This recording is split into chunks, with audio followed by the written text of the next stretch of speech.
was born Richard Sanford Walsh in 1936, 101 years after the promised Messiah of Islam. I was brought up a Catholic. I met Abdul Rakib Wali. He was a source of light and energy. Wherever he went, he made it clear that he was an Ahmadi Muslim. So I went to a bookstore and found Life of Ahmed and a book on Bashir ibn Mahmud, second Khalifa, and I didn't know too much about it, but the proprietor of the store said, "You don't want this. This is witchcraft." He's a Jewish fellow, and that piqued my interest, and I brought it home and read it. And the more I learned about Ahmadiyya, I realized that there's many more people like this. And as I met Brother Abba Hanif, I realized here's a close friend of Brother Wali that also had these ideals, was very interested in love for all and hate for none. And sometimes when there's difficulties between races and people, there's a lot of hatred going around.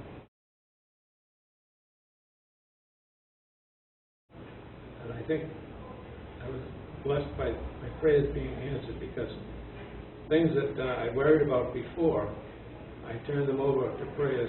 I had prayed before as a Christian.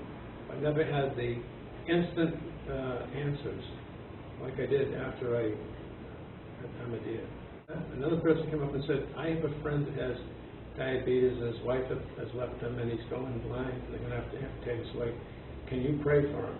I said, "This is very important." I said, "Yes, and he's going to get better." And I went home that night, and I asked my family, everybody to get together, and we're going to pray. And I found out later the direction I had faced everybody was not pointing at Mecca. But it doesn't seem like it makes much difference when you're sincere. Allah has to use your prayers anyway.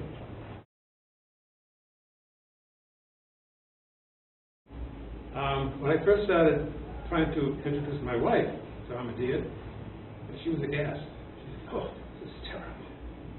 She couldn't imagine that I'd be interested in this. So at one point I asked Allah, and so please help me with my wife. I love her. I don't want to hurt her, but she really is very upset. So that night, she woke up at 3 in the morning, woke me up, crying. And she says, "I don't know what's happening," but she says, "The lights were on.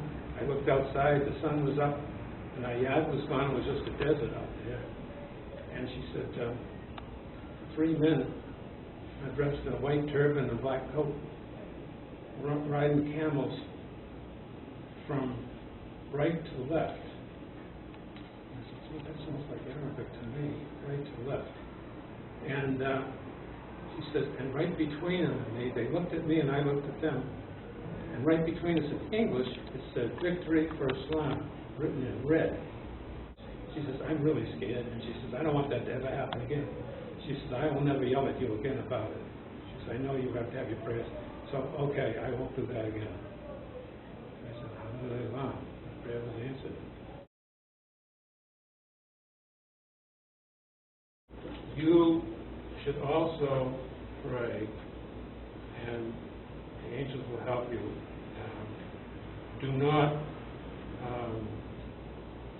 lose your temper, raise your voice, use patience.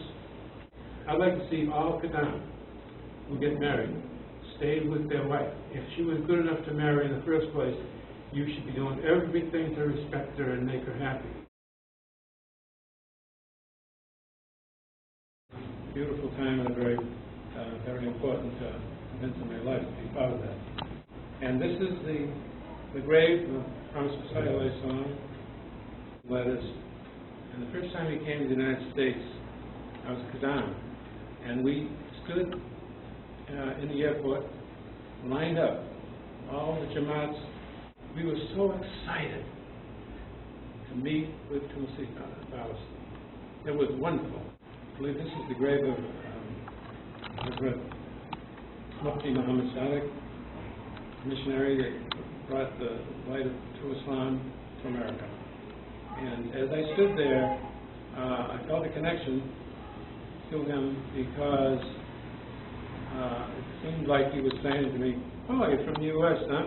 I was there, and that's why you're here."